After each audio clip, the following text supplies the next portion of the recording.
Good afternoon, everyone, and welcome back for our second and final case study of the Energy Storage Summit. So as usual, we do encourage as many questions as possible if you do have any on the project itself and on the content that Tony's about to share with us. So if you do have any questions, please put them in the chat or in the portal and we'll make sure to get them answered. So I will hand over to Tony, who's going to share with you the successes behind the Whitelee Wind Farm project at ScottishPower Renewables, and then we will move to some Q&A after the slides are over. So over to you, Tony, and it's great to have you on board. Thank you, Lucy, and good afternoon, everybody, and thank you for making the time to attend today. I'm Tony Gannon. I'm the Head of Project Management at ScottishPower Renewables, which means I'm responsible for the delivery of our onshore portfolio. So that includes onshore wind farms, solar PV projects, and battery storage projects as well. And today I'm going to cover off where we see the general markets around UK battery storage and the markets that Whitelee Wind Farm, the battery project, will participate in, and then explain a bit about the battery project itself. So first of all, I'll give an introduction to SPR and where we fit in within our overall group and our parent company. It's an overview of some of the highlights of 2020. One of the big questions that as a developer we've had ourselves is whether we co-locate or build standalone battery storage. And then we'll come on to the Whitelee battery storage project itself, and just finishing on what we think the future will bring for battery storage. So just first off, ScottishPower Renewables, we're a company owned by Iberdrola, who are a Spanish company. ScottishPower Renewables owned by ScottishPower, who's then owned by Iberdrola, who own equivalents to ScottishPower throughout the world. So we've got a presence obviously in Spain, but in Brazil, Mexico, the US, Portugal, Greece, etc. The reason I mention this is for battery storage in particular, the markets are evolving so quickly and so differently across the world that having international learning about how to access markets in certain ways is really important and really valuable to us as a team in the UK, but also to our wider group as well. We are the largest onshore wind operator in the UK. We've got a lot of projects in operation and construction. So that's wind, solar PV and battery storage. And we've got a large pipeline of those projects as well. In addition, we've got a significant offshore wind business, which is run from the UK as well, but that's a worldwide business. And the sort of picture that this gives us is that there is a huge opportunity for storage, because we all know that energy storage is an enabler to increase renewables on the network. And fundamentally, that's what we do. We build renewables. We want to go for carbon neutral, and we see battery storage as a great way of doing that.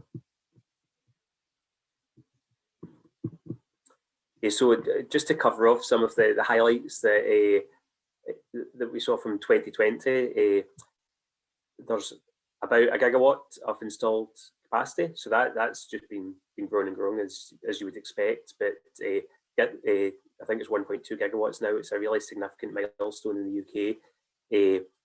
Batteries before were seen as R&D, as innovation, and certainly to me and to our business, 2020 is the year when really batteries became mainstream. A key point here is about batteries becoming bankable, and again, when batteries were, the first battery projects were coming through under EFR contracts, there was the debate about how bankable those contracts would be if you've got a revenue stack that consists of lots of different revenues over different contract durations, sometimes not contracted as well, and how those projects would be financed with all the risk that surrounds that. But in 2020, we saw a lot of the big investment houses investing in battery storage, so they obviously support or understand the risks around different markets, and they've also got a view on how that risk can be managed. So that was a huge milestone. In terms of revenue stacks, the previous revenue stack that many parties had in their head was probably FFR, a bit of merchant trading, and then some capacity market. That is your revenue stack. But actually, with dynamic containment, with EFR dropping in focus, with things moving in Ireland under the DS3 contracts. The revenue stacks are becoming increasingly flexible, and even looking forward into next year or the year after, there's so much opportunity, but there's also question marks about what's going to be the anchor for those revenue stacks, and how you're going to manage the risk around them, and also the opportunity. One of the key recent updates that's happened is BEIS dropping the requirement for the NSIP process. Lost my way there. For the NSIP process for 50 megawatt and above projects in England, and that is just a massive enabler to large scale battery storage projects in England. The Scottish and Welsh processes above 50 megawatts are a bit more manageable, but the NSIP process really was a barrier. So on my final thoughts, definitely what I see is going to be some super projects coming along, given that there's not a huge development risk associated with them, because it's a limited capital outlay to get these sort of projects consent. Another highlight from 2020 was the types of investors. As I said before, when batteries became bankable, if you like, typically utilities were used to trading in these markets with big thermal assets, with hydro, and this has moved on through 2020, that we see the institutional investors coming in, probably going to aggregators and letting them trade on their behalf. But understanding the risks and opportunities around that, certainly for me, has moved on through 2020, which is great. It's, in terms of battery storage in the UK, it's massive steps forward. Mentioned aggregators. There was one or two sort of significant aggregators until 2020. We saw increasing profiles of aggregators, and also an increasing understanding of the value that the aggregators could bring to the market. And again, that's just absolutely to be welcomed. And one of the points that we've certainly observed through our dialogue with our sister companies throughout the world is the procurement and delivery strategies have evolved as well. And previously, it would be typical to go to an EPC contractor who would deliver the package, and that would be it. Things really have moved on now that people are becoming more comfortable with the technology, more comfortable with the risks around the technology and how value can be added. We see that alternative procurement strategies have definitely emerged through 2020, and we expect that's going to continue as technology understanding improves. And a final highlight is, because we are involved in worldwide projects, we definitely have the perception that the UK and Ireland is leading the way in terms of how the battery storage market is forming, how the projects are being implemented, how they're being delivered, and certainly in terms of pipeline as well. So I think we should take the time to recognise ourselves that everybody here is making a real effort to ensure that battery storage projects are driven forward, and the UK and Ireland does lead the way in this, which is great news. I'll just touch on briefly one of the choices we had with Whitelee, which I'll come on to explain some more about the actual project itself. But when we were developing our battery storage strategy, we had to consider whether we wanted co-located assets, whether we wanted them standalone, and we have that sort of luxury of choice, if you like, because we are a large renewable owner and operator. We have a lot of existing assets with grid connections there, so we did have this choice, and there was and is pros and cons to that, and I think these pros and cons are going to change and evolve as the markets form and as we understand these types of projects better. But just very quickly, one of the key assets for a co-located project is that there's grid availability. It can be quite complex to identify the revenues that you can achieve while having a conflicting generating asset there. But fundamentally, there is grid there, and if you can solve that sort of technical problem or deal with that technical challenge, then a grid that's available and also free in terms of ongoing charges, it is a massive economic and technical asset to these types of projects. We definitely find that the planning process is easier to retrofit a battery storage onto an existing site, so an existing wind farm site in the case of Whitelee, and that's because there's a planning precedent set there. the local stakeholders will be aware of renewables generally be supportive as well. And the message is now getting out there that battery storage is an enabler to this, so it helps maximise renewable generation, which is to the greater good. One point probably quite particular to some companies like ourselves is that we have a generator philosophy, which is that we are renewable energy generators. We are not a battery storage company. We're not an energy storage company. We are a renewable generator, and co-locating different technologies with generation. So for instance, co-locating battery storage really fits with our ethos of increasing renewables penetration onto the grid networks. In terms of opportunities for co-location, one of my views is that going forward, we're going to probably see increases on constraints and curtailment as more renewables come online. So a way to counter that is obviously to put more storage on the network, hope that the markets form around that. But even regardless, I could see that projects on a more local level coupled with storage will be able to potentially avoid constraints or curtailments in the future. So it's something we have our eye on. And then there's a project that we completed recently with National Grid and our Energy Networks business, which was creating a virtual synchronous machine at Whitelee Wind Farm and creating an island and then restarting. So that's a world first as far as we're aware, but that really gives the opportunity for black start services going forward through technology such as wind, using their converters, and couple that with battery storage as well. So a huge opportunity there.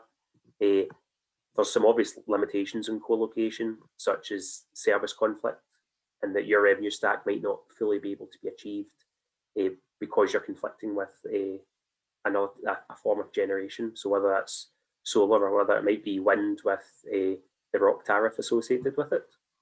And that's something that we need to sort of carefully manage and carefully consider in our business case as well. The final point I'll just come on to in the next slide is the control systems for any battery storage project are relatively complex. But when you add in the hybrid element with a co-located asset, it does become much more complex. And so we are developing in-house tools to allow us to manage, for example, in the case of Whitelee Wind Farm generation coupled with battery storage. Conversely, for standalone projects, we do see a big opportunity for them as well. We are currently building a 50 megawatt standalone project in Ireland, which has been awarded a DS3 volume capped contract. And the advantage that we see there is those projects, they're not tied to a particular generation location, such as an existing wind farm or existing solar scheme, which have got different drivers for their location. Battery storage projects, because of the relatively small scale and impact, those projects can be targeted to areas of system stress and optimal grid locations, and fundamentally given a wide range of system services, but also certain locational services. So you can look at the red areas on a grid heat map and target battery storage projects there for opportunities. There is drawbacks there with particularly in Scotland, where there's large transmission charges for a project, that can make a project more challenging commercially.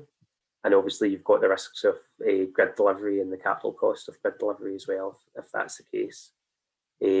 And a point that, the final point there, and the risk of stranded assets or markets, is that if you're starting with a blank sheet of paper and how you develop your battery storage projects, they could actually be quite far spread out with no real synergy or operating synergy, similar to any renewable energy generator, that you would actually like your projects to generally be targeted in certain areas to maximise how you can operate those assets.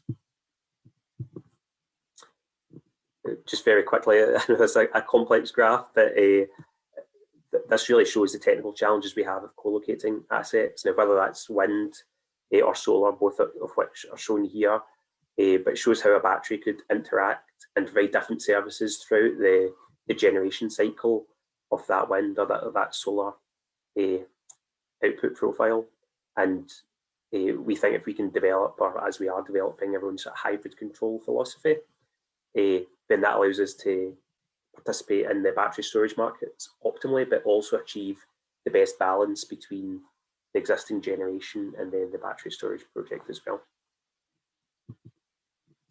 So this is the Whitelee project, which we're obviously discussing the case study on. The image here doesn't amuse me. This is what we had in our head when we first started developing the project.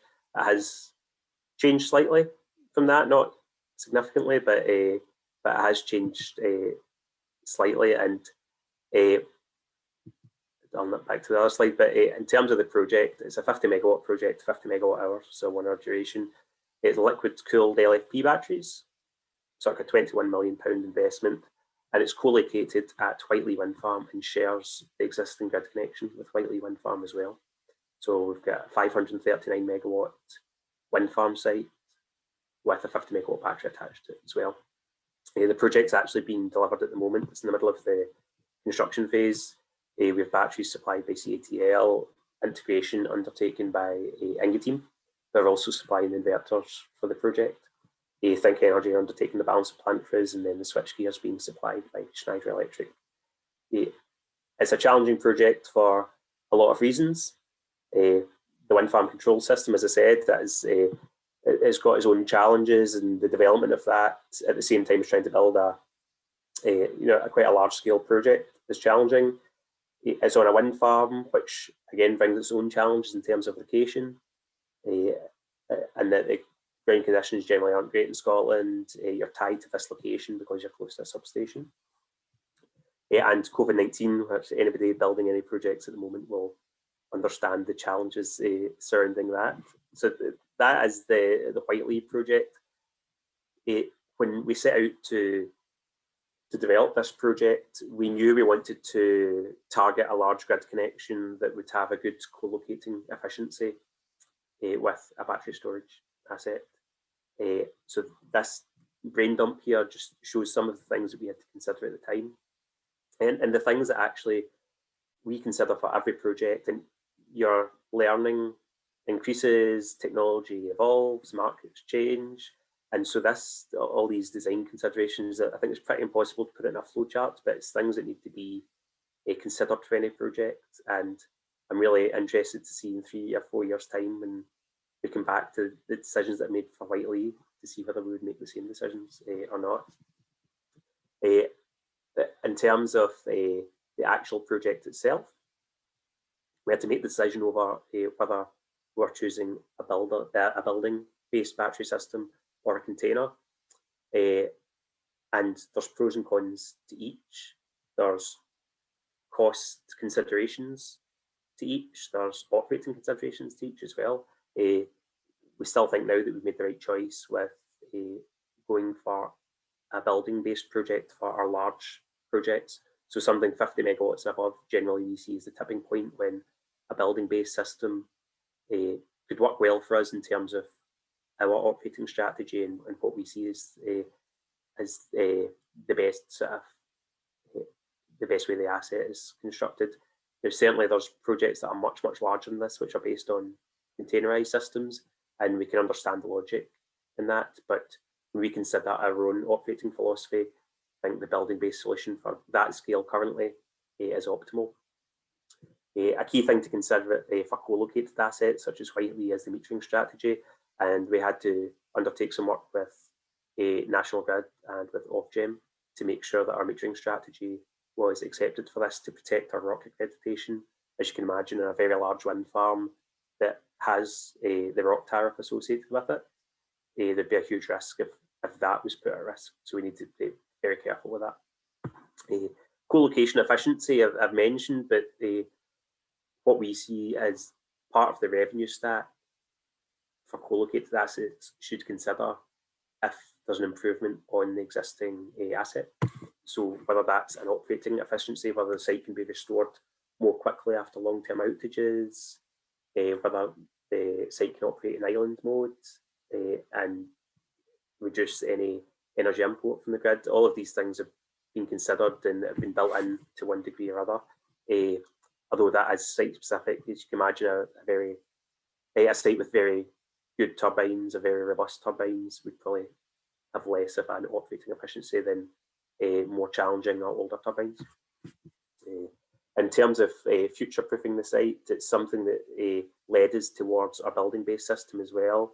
We've got a certain operational philosophy, including augmentation of the battery cells at some point. And there is a bit of an unknown about what those cells will look like, the size of them, what size the project will even be if we augment it in 10 years' time, for instance. So it's something that we had to consider and we need to consider ongoing. Wind farm optimization, sort of tied in with the co-location efficiency there, but it's something we're very keen to exploit. If we can improve an existing asset with battery storage, that's an equivalent revenue stream in itself, which is all to the good in terms of making these projects economically viable.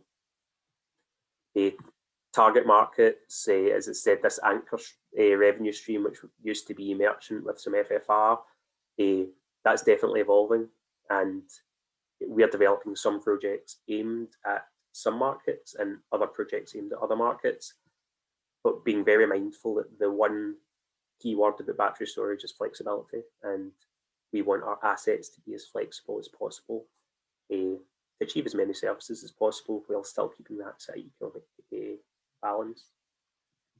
Safety risk management is something that we've, but in the battery storage market, it has been talked about for a long time. Fire risk, for instance, and we've been undertaking a lot of work separately with some external advisors to develop our own fire suppression system for the Whitelee project. So we have a bespoke fire system based on gas modelling that's been undertaken.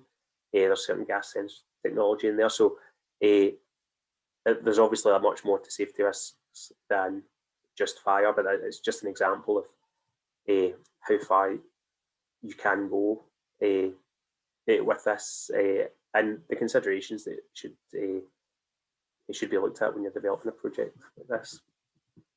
And then in terms of suppliers and technical specification and basically procuring the project, this was the first very large project of this scale that we procured in this manner. And so I think we would hold our hands up and say we've learned a lot of lessons from this procurement process and from the delivery of this project. And we are constantly feeding back with our global sister companies and with our internal teams to ensure that the lessons learned are incorporated, which hopefully makes us more efficient and effective going forward. And then in terms of the future for us as we see it, so we have 5 projects under construction. One, the Cornwall project at the bottom, is now operational. So we have 5 projects under construction, or one of those projects is about to go into construction later this year. They are generally all participating in different markets. We've got different sizes of projects and different styles of projects as well. So we have some containerized solutions, some building based, some with longer term tariffs, and some with more merchant based revenue stacks.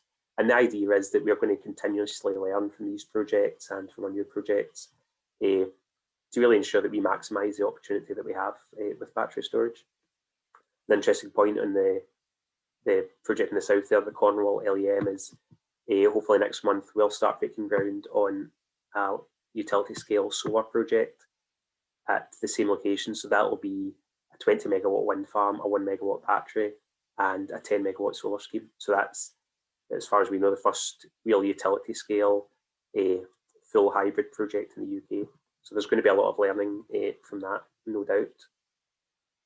Oh, and the note I'd put there is that our strategy for developing these projects was really, our first projects should be to get as much learning as we can. They should be commercially viable, but we should target the first projects to learn as much as we can to just improve going forward. And if we can help others in the market improve, then we certainly see that as a huge opportunity and something we're happy to support. And just finally, but in terms of what the future holds for storage, we certainly see that storage is an enabler to renewables. So more renewables gives more opportunity for storage, but vice versa, as more storage comes on the network, there's more and more opportunity for increased renewables penetration. So this is really why we are involved in the battery storage market, that we see this as a huge enabler to our net zero ambitions. But primarily to ensure there's more renewables on the network, which is our bread and butter job. Previously, we definitely could see that services were driven by power, and so that was like under EFR contracts, even FFR.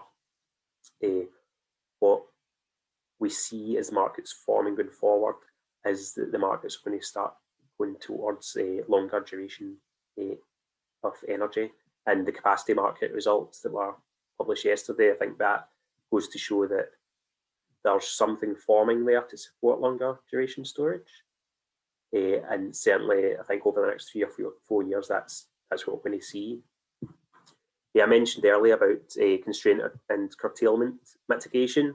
The battery storage project we have in Cornwall is going to participate in a local energy market, and that's in a local area. There'll be some form of demand side response and balancing services being undertaken.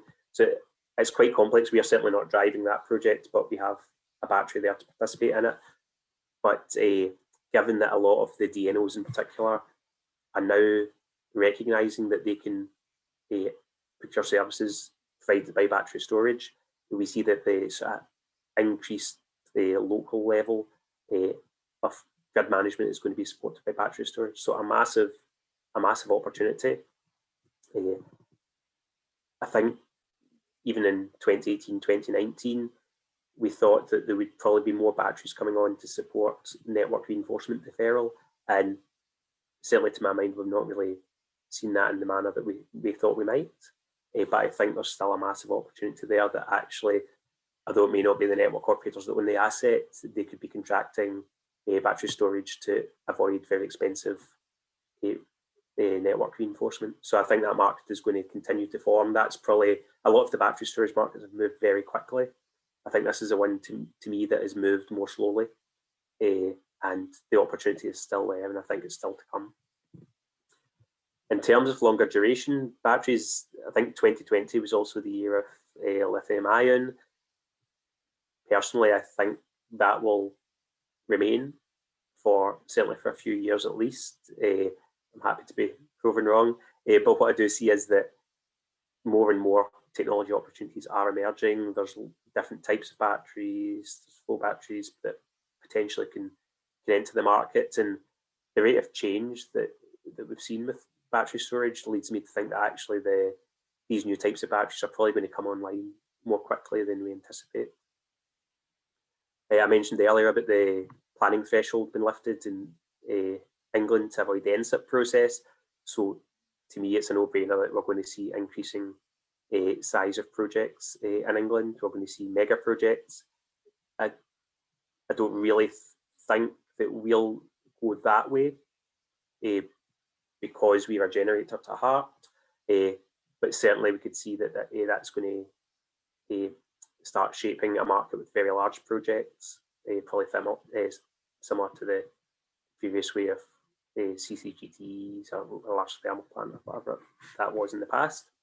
And then just the final comment I have is obviously with storage, flexibility is the absolute word. And with that flexibility, there is going to be opportunity, whether it's with increasing renewables, whether it's actually enabling more storage projects, whether it's reducing network reinforcement, whatever that is. We've got a really exciting time ahead of us, I think. And I'm sure everybody here is as excited as I am about the future for battery storage in the UK and Ireland. So that's all from me. Thank you for taking the time to attend. I'll just pass over to Lucy if there's any questions. Great, thank you very much, Tony. I liked your ending comment on, obviously storage equals flexibility equals opportunity.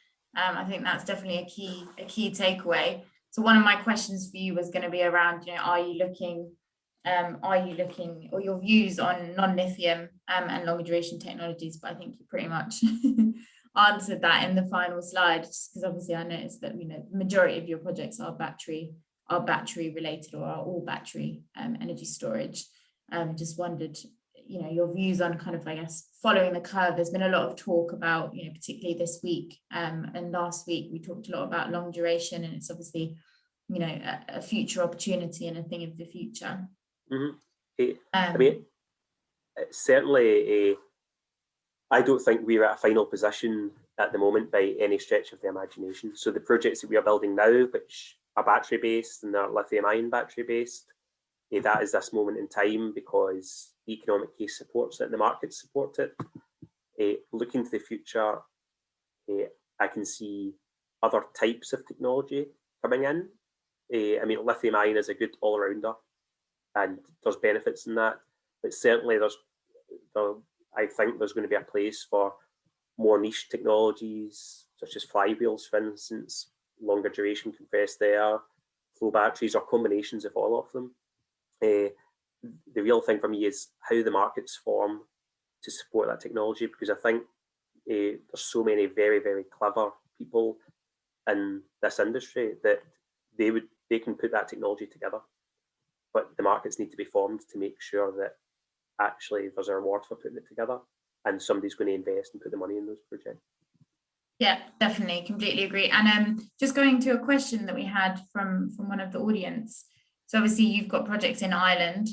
Something that we talked about yesterday on the Irish session is obviously, it's quite saturated, very competitive, and there's quite a lot of uncertainty for developers, particularly when it comes to the, what's happening in 2023 or what will happen when lots of the current tariffs and contracts come to an end. So there's questions around the DS3 volume capped auction prices being low, and how, as a developer, how can you make this financially viable in this market? That's a good question. I think somebody else asked that before. Our Gorman's project was the lowest priced bid in the volume capped auction, which is why obviously we're one of the 3 successful parties. There's maybe a couple of things probably to consider that have led us to put in the auction bid that we did and be successful as well. One was that at the moment, certainly we see that scale is very, very important. Battery storage, there's a really good economy of scale there, which makes the large projects more economically attractive, and that's why we're developing large projects. So for instance, the Whitelee project's 50 megawatts. We've got another project about to break ground at the end of this month, which is 50 megawatts, and the Gorman's project in Ireland is 50 megawatts as well. So that economy of scale there, I think, helps drive the capital costs. So that's one thing. But the other thing is looking at the revenues, not just under the DS3 volume capped contract, but what the view of the revenues is afterwards. And one of the points I made in one of the early slides was previously utilities were looking at battery storage because they had a history, and we have a history of trading energy in these markets. And no matter what the market's called, we've got a view of how you trade energy and how you can make money or monetize an asset there. I think our view for Gorman's was a prudent view, but it was based on a lot of experience of the markets, and aggregators are coming more to the fore, but there's not a huge trading background to look at for batteries. Now that's developing every month, every year, that's improving. But at the time, and even at the time we were taking the Whitelee project through the investment process, there wasn't a huge bank of knowledge on how to trade a battery. So we've taken a view based on a lot of the experience we had, and I don't think every party would have that experience at the time, but certainly going forward, as more assets are under construction operation, we're going to see differences going forward.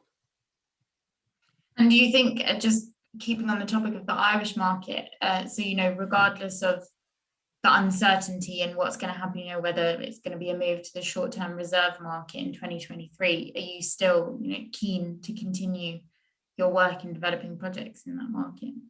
Definitely. As I said, we're a generator to heart, if you like. We are developing renewables projects in Ireland. The reason we have a storage presence in Ireland and looking at storage in Ireland is that's a market that we think storage is going to help increase renewables on, and we don't really have an interest in entering a market purely for storage.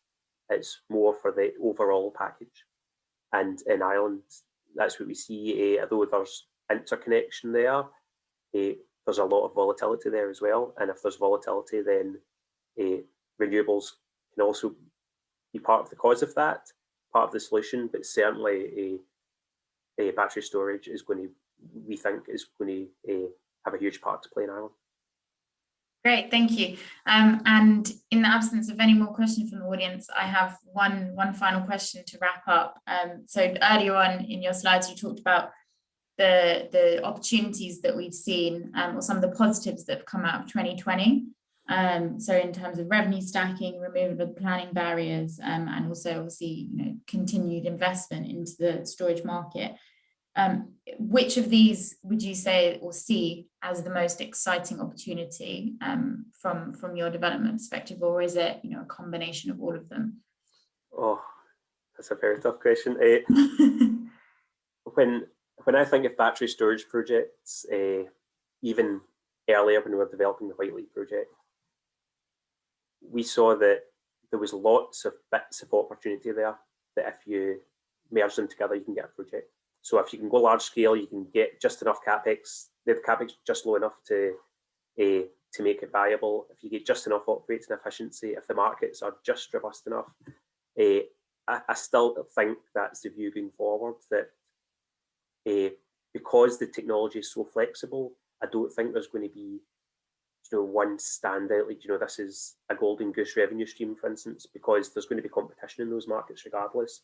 But what I think for people to be successful in the market is the small incremental elements and being able to pull them together. So probably not not quite the answer people would want. I'm sure they'd like to know that if there's one big thing coming. But no, I think technology will continue to improve, markets will form, and we've got an exciting time ahead, I think. Great, yeah, I think that's a really great way to end the presentation and end the conference, of course. So yeah, we've got some comments from the audience. Great presentation to finish on. Thank you again. And yeah, just general agreement on your final comments. So yeah, I think we'll leave it there, and I believe your slides will be available for the audience afterwards, if that's okay. Of course, yeah. Yeah, so just to let everybody know, we'll be sending out a survey shortly, and then you'll be able to access the recordings and the slides to take away with you. And I really hope that everybody has enjoyed the past 4 days, and thank you so much, Tony, for rounding off our event. It's been a pleasure to have you, and we hope to work with you on a live event in the future. Fantastic, thank you, and thanks everybody for their time. Great, thanks. Thank you, everybody. Bye-bye.